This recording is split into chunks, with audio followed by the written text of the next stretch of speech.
Hello student, welcome back to my another video. Student, आज की इस वीडियो में मैं आपको क्लास 10 फिजिक्स के 5 इंपॉर्टेंट क्वेश्चन को उनके आंसर के साथ बताऊंगा। तो आपसे रिक्वेस्ट है कि इस वीडियो को लास्ट तक देखें और चैनल पर नए हैं तो प्लीज़ चैनल को सब्सक्राइब कर दें। आप सभी को पता है कि 2023 बोर्ड परीक्षा के लिए हमारा जो टारगेट है वो 95% का है।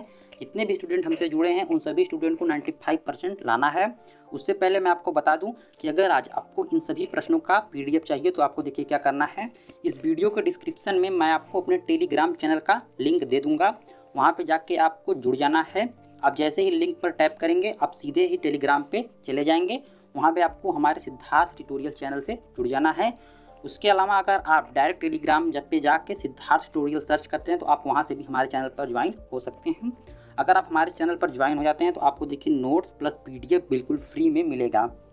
यानी कि हमारे चैनल पर जितने भी इंपॉर्टेंट क्वेश्चन आपको बताए जाते हैं उन सभी का पीडीएफ आपको टेलीग्राम पे मिल जाएगा बिल्कुल फ्री में। तो अगर आप चैनल पर नए हैं तो प्लीज़ चैनल को सब्सक्राइब जरूर से जरूर कर दें। चलिए अब हम सभी इंपॉर्टेंट क्वेश्चन को देखते हैं। आज का जो हमारा पहला इंपॉर्टेंट क्वेश्चन है वो क्या है, अवतल दर्पण के मुख्य फोकस की परिभाषा लिखिए। देखिए जो अवतल दर्पण होता है उसका जो मुख्य फोकस होता है आपका उसको परिभाषा लिखना है। ठीक है, ये क्वेश्चन देखिए वेरी इंपॉर्टेंट क्वेश्चन है और बोर्ड एग्जाम में 2 नंबर में ये क्वेश्चन लगभग हर साल पूछा जाता है। चलिए अब हम इसके आंसर को देखते हैं। देखिए आंसर क्या है, अवतल दर्पण के मुख्य अक्ष पर स्थित वह बिंदु, यानी कि जो अवतल दर्पण होता है उसका एक मुख्य अक्ष होता है। ठीक है, अवतल दर्पण के मुख्य अक्ष पर स्थित वह बिंदु जहाँ पर मुख्य अक्ष के समांतर किरणें परिवर्तित होने के पश्चात मिलती हैं। देखिए क्या है, जहाँ पर वह बिंदु स्थित है वहाँ पर मुख्य अक्ष के समांतर जो किरण होती है जब वह परिवर्तित होकर जिस बिंदु पर मिलती है, ठीक है, उसी को हम क्या कहते हैं, अवतल दर्पण की मुख्य फोकस कहलाता है। जहाँ पर वह मिल जाता है वही अवतल दर्पण का मुख्य फोकस कहलाता है। आपको ये क्वेश्चन समझ में आ गया होगा कि अवतल दर्पण के मुख्य अक्ष पर स्थित वह बिंदु जहाँ पर मुख्य अक्ष के समांतर किरणें परिवर्तित होने के पश्चात मिलती हैं अवतल दर्पण का मुख्य फोकस कहलाता है। चलिए अब हम अपने दूसरे क्वेश्चन को देखते हैं। आज मैं आपको एक से बढ़ के एक इंपॉर्टेंट क्वेश्चन बताऊंगा, तो आपको इस वीडियो को लास्ट तक जरूर देखना है। देखिए हमारा जो दूसरा क्वेश्चन है वो क्या है, किसी लेंस की क्षमता से आप क्या समझते हैं। देखिए ये क्वेश्चन मोस्ट इंपॉर्टेंट क्वेश्चन है और मैं गारंटी ले सकता हूँ कि ये क्वेश्चन आपके बोर्ड एग्जाम में 110% जरूर से जरूर पूछेगा। तो देखिए एक बार मैं फिर से आपको प्रश्न को बता देता हूँ कि किसी लेंस की क्षमता से आप क्या समझते हैं, यानी कि कोई भी लेंस है उसकी क्षमता से आप क्या समझते हैं। देखिए लेंस की प्रकाश की किरणें, जो लेंस होता है उसकी जो प्रकाश की किरणें होती हैं क्या करती हैं, प्रकाश की किरणों को अभिसारित या अपसारित करने की क्षमता को लेंस की क्षमता कहते हैं। देखिए जो लेंस होता है उसकी जो प्रकाश की किरणों को, जो लेंस की प्रकाश की किरण होती है उसको क्या करता है, अभिसारित या अपसारित करने की जो क्षमता होती है उसी को हम क्या कहते हैं, उसी को हम लेंस की क्षमता कहते हैं। यानी कि जो देखिए जो अभिसारित होगा, यानी कि प्रकाश जब कहीं से चलेगा तो जब एक बिंदु पे मिल जाता है, ठीक है, जो प्रकाश होता है मान लीजिए कि कहीं से चल रहा है और वो एक बिंदु पे आके पूरा प्रकाश एक बिंदु पे मिल जा रहा है तो उसे हम अभिसारित कहते हैं। और अगर कोई प्रकाश है एक बिंदु से चल के, ठीक है, और दूर जाके फैल जाता है तो उसे हम अपसारित कहते हैं। तो अभिसारित और अपसारित का मतलब यही होता है। चलिए अब हम अपने तीसरे क्वेश्चन को देखते हैं। तीसरा क्वेश्चन हमारा देखिए मोस्ट इंपॉर्टेंट क्वेश्चन है। देखिए दूरदृष्टि दोष को दूर करने के लिए किस प्रकार की लेंस का प्रयोग किया जाता है।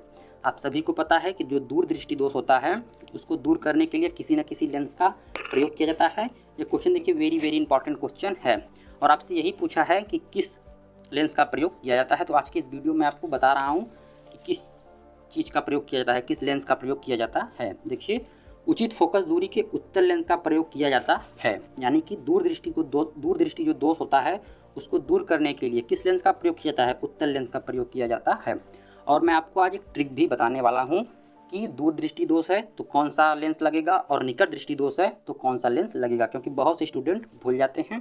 चलिए मैं आज आपकी इस वीडियो में यही बता रहा हूँ आपको। देखिए सबसे पहले हम दूरदृष्टि दोष के लिए जानेंगे। देखिए जो दूरदृष्टि दोष होता है, ठीक है, दूरदृष्टि दोष के लिए सबको पता है कि उत्तल लेंस का प्रयोग होता है, लेकिन अगर आप कभी भी भूल जाएं तो देखिए आपको क्या करना है। देखिए दूर में 2 शब्द हैं, द और र, ठीक है, 2 शब्द से बना है तो इसका जो इसमें जो लेंस प्रयोग होगा दूर में वो कौन सा होगा, उत्तल। अब देखिए उत्तल कैसे आप पहचानेंगे, क्योंकि उत्तल में देखिए 3 शब्दों का प्रयोग हुआ है। आप इसको इस प्रकार से समझ सकते हैं। देखिए दूर 2 शब्दों से बना है तो 3 शब्द वाला कौन सा होगा, उत्तल। अब देखिए निकट के लिए निकट के लिए देखिए निकट कितने शब्दों से बना है, न, क और ट, ये 3 शब्दों से मिलकर बना है, तो इसमें अवतल अवतल लेंस का प्रयोग होगा जो कि 4 शब्दों से मिलकर बना है। तो आपको इस प्रकार से पहचान लेना है कि अगर दूर है, दूर कितने शब्दों से बना है, 2 शब्दों से, तो वो उसमें कौन सा लेंस लगेगा, उसमें उत्तल लेंस लगेगा, और निकट है यानी कि 3 शब्दों से, तो उसमें अवतल लेंस लगेगा। अगर आपको ये ट्रिक पसंद आई है तो प्लीज़ हमारे चैनल को सब्सक्राइब कर दें। चलिए मैं आपको और इम्पॉर्टेंट क्वेश्चन को बताता हूँ। हमारा जो अगला इम्पॉर्टेंट क्वेश्चन है देखिए वो क्या है, एक इलेक्ट्रॉन पर कितना तथा कैसा आवेश होता है। देखिए जो एक इलेक्ट्रॉन होता है उस पर कितना और कैसा आवेश होता है। देखिए ये क्वेश्चन वेरी इंपॉर्टेंट क्वेश्चन है और ये क्वेश्चन आपसे बोर्ड एग्जाम में 2 नंबर में भी पूछ सकता है और बहुत से न्यूमेरिकल्स में भी इसका उपयोग होता है। तो आपको इस बात को जानना बहुत ज़रूरी है कि जो एक इलेक्ट्रॉन होता है उस पर कितना और कैसा आवेश होता है। तो एक इलेक्ट्रॉन किसके बराबर होता है, 1.6 गुणे 10 की घाते -19 यानी कि 1.6 गुणे 10 की घाते -19 कूलाम के बराबर एक इलेक्ट्रॉन होता है। और इस पर कैसा आवेश होता है, इस पर ऋण आवेश होता है। तो आपको ये जानना बहुत ज़रूरी है कि एक इलेक्ट्रॉन पर कितना तथा कैसा आवेश होता है। तो 1.6 गुणे 10 की घाते -19 कूलाम उस पर आवेश होता है, और कैसा आवेश होता है, तो ऋण आवेश होता है। चलिए आज के हम अपने अंतिम क्वेश्चन को देखते हैं जो कि एक न्यूमेरिकल है। हमारा जो 5वां क्वेश्चन है वो क्या है, यदि किसी चालक में प्रवाहित धारा 4 एम्पीयर हो तो 1.5 मिनट में प्रवाहित धारा की मात्रा ज्ञात कीजिए। देखिए ये विद्युत से क्वेश्चन लिया गया है और मोस्ट इंपॉर्टेंट क्वेश्चन है। चलिए आज को मैं आपको ये सॉल्व करके बता देता हूँ कि आपको इस क्वेश्चन को कैसे सॉल्व करना है। सबसे पहले आपको देखिए न्यूमेरिकल सॉल्व करने से पहले सबसे पहले आपको प्रश्न को कम से कम 1 से 2 बार ध्यानपूर्वक पढ़ लेना है। अगर आप न्यूमेरिकल गलत कर देंगे तो आपका समझ लीजिए कि 2 से 3 नंबर जितने भी नंबर का होगा वो आपका कट जाएगा। तो आपको क्या करना है, न्यूमेरिकल को ध्यान से पढ़ना है। चलिए एक बार हम और पढ़ लेते हैं। यदि किसी चालक में प्रवाहित धारा यानी धारा आई का मान हमें कितना दिया गया है, 4 एम्पीयर, और समय कितना दिया गया है, 1.5 मिनट यानी कि 90 सेकेंड। और क्या पूछ रहा है, आवेश पूछ रहा है। तो चलिए अब हम आवेश को निकाल देते हैं। देखिए आपको एक फार्मूला पता है, यहाँ पे हम लिखेंगे चूंकि विद्युत धारा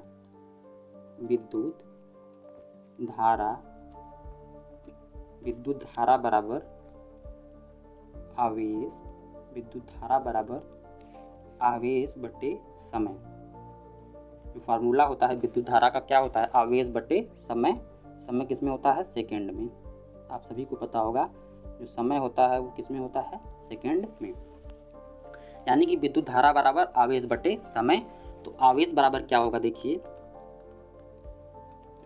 आवेश बराबर धारा गुणे समय, आवेश बराबर धारा गुणे समय। ठीक है, जो आवेश होगा वो किसके बराबर होगा, धारा गुणे समय। उसके बाद देखिए अब हमें क्या क्या दिया है ये हमें लिखना है। तो यहाँ पे हम लिखेंगे ज्ञात है, क्या ज्ञात है, धारा हमें ज्ञात है कितना, आई बराबर कितना, 4 एम्पीयर। 4 एम्पीयर हमें धारा दिया है। और क्या दिया गया है, समय बराबर कितना दिया गया है, 1.5 मिनट। यानी कि जो हमें टी दिया गया है, टाइम दिया गया है, वो कितना दिया गया है, 1.5 मिनट। और इसको अगर हम सेकंड में बदल देंगे तो ये हो जाएगा 90 सेकंड। आप सभी को पता है कि 1 मिनट बराबर 60 सेकंड, 1.5 मिनट में कितना सेकंड हो जाएगा, यानी कि 1.5 मिनट में 90 सेकंड हो जाएगा। चलिए अब हम आवेश के मान को निकाल देते हैं। देखिए अब हमें इस फार्मूले में, देखिए हमारा सूत्र है, ठीक है, मैं आपको बता देता हूँ ये हमारा सूत्र है। अब इसी सूत्र पे आपको सभी मान को रख देना है। देखिए तो यहाँ पे हम क्या रखेंगे, आवेश बराबर